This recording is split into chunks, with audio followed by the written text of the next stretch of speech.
Hello, I'm Tanya Datta, a writer and a journalist, and today I'm talking to Phillip Ullmann, a social business entrepreneur who believes the economic foundations that underpin modern Britain are failing us miserably. His solution? To radically remodel our society around the ancient concept of covenant.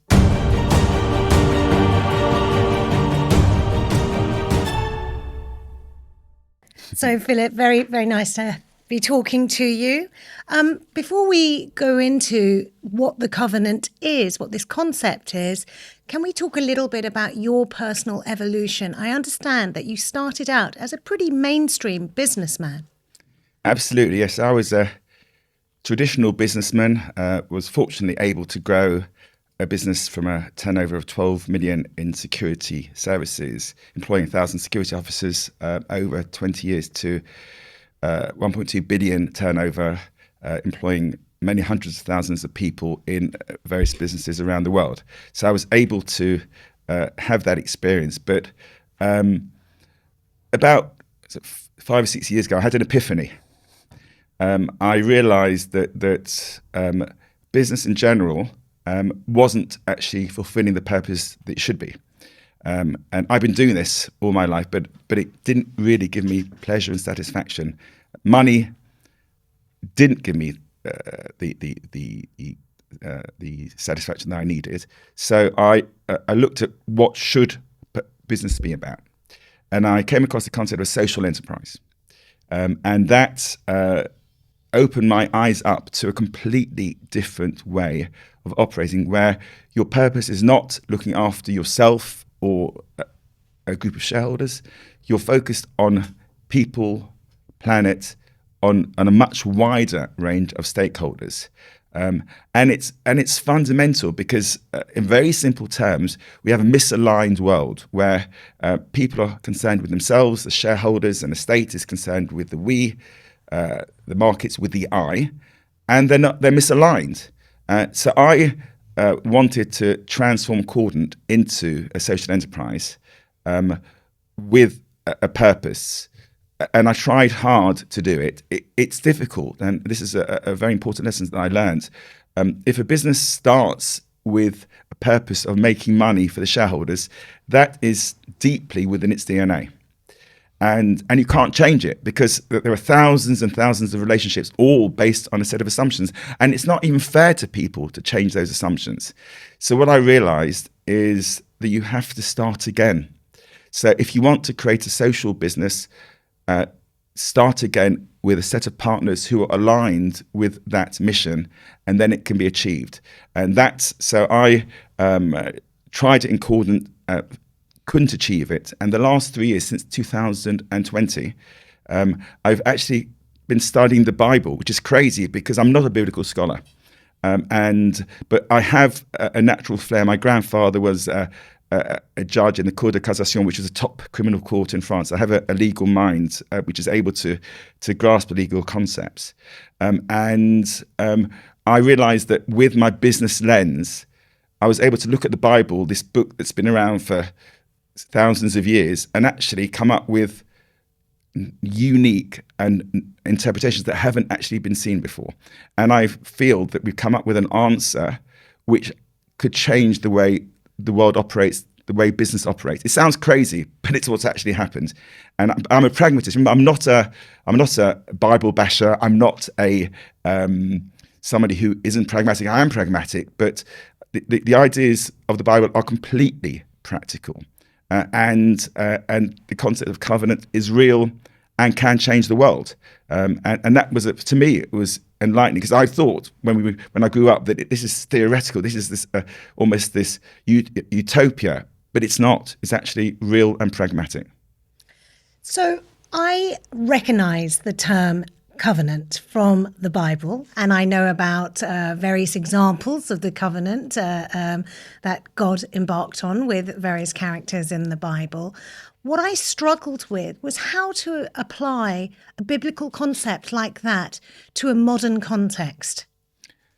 A very good question. Let me tell you that the ideas that I'm talking about are not limited to people of faith. They work equally to atheists, to people with different religions. I'm not limiting it to a narrow field. So the answer is very simple. In a contract, I enter into an exchange with you. I want to, for example, buy a goods or services from you. You're trying to sell them to me at a maximum price. I'm trying to buy them for as little as possible. We're fundamentally misaligned. We're competing with one another. The relationship is transactional. A covenant is completely different. It's the closest analogy for me is a marriage. So with your wife, you're not competing with your wife. You're trying to achieve together things that you can't achieve separately. Having children, building up a loving family, working as part of a community. So it's about collaboration, working together in a loving relationship, which sounds utopia, but it's not. It's actually real, because we all crave relationships. We think money does it. Money doesn't do it for people. We need these relationships. So the concept of moving from a complete competitive, ruthless environment where it's survival of the fittest to a world where we actually care for each other, we care for the ecosystem, is real and pragmatic. And that's the difference between a contract and a covenant. That's exactly how I came to understand it in the end, through the concept of marriage.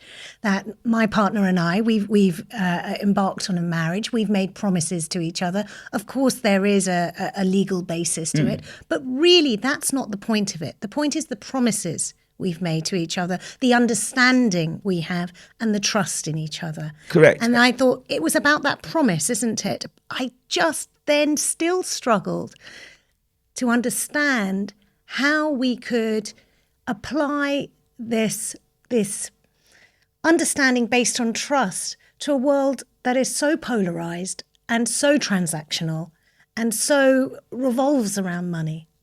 You're right, because it's all transactional, and that's why. Who do we trust, Tanya? You don't trust anyone at the moment. No. Can we trust the state? No. Can we trust the market?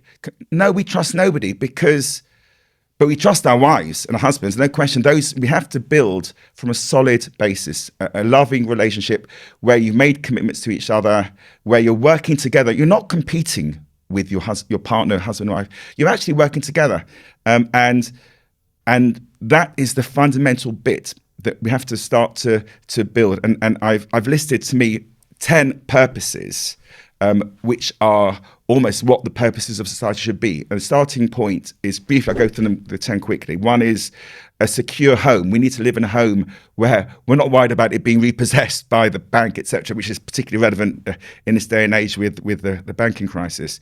Then we need a loving family. We need a caring community moving outwards.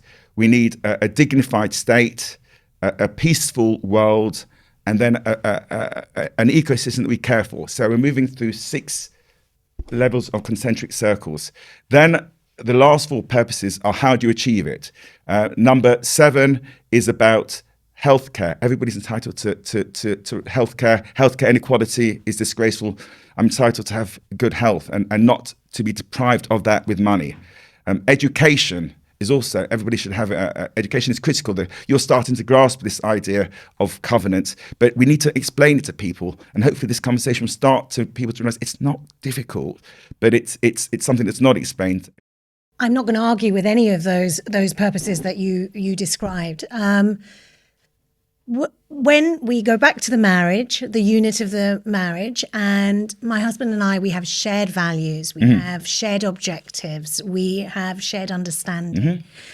How do we apply that to the UK? How do we try and have more of this covenantal approach when we're such a diverse society? We're not homogenous. We don't all share the same values. We don't all share the same goals.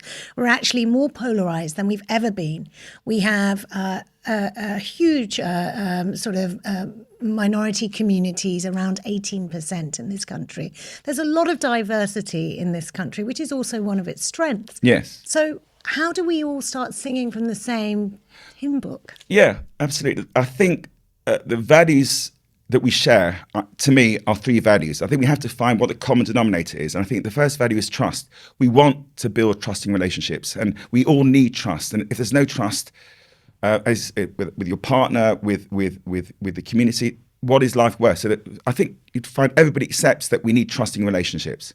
Number 2 is the concept of fairness, which I think means do no harm.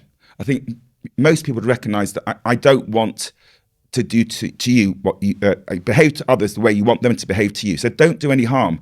We're doing harm all the time. Inflation, interest rates. So interest rates are being hiked in response to inflation. Inflation is meaning that people can't put food on their table. People can't heat their homes. That's harm. But we're sitting by and allowing the market, because it's the godlike power of the market, to actually harm people's lives. No, that's not acceptable. So do no harm is the second value, which is fairness. And the third one is virtue, which is doing good, which is also saying do to others, love your fellow like yourself, the biblical phrase, but actually build relationships, care for other people. And we love it. When you think about it, if I can actually help you to actually live a meaningful life, to help you with a meaningful job, to help you secure your home, then I'm actually giving to you.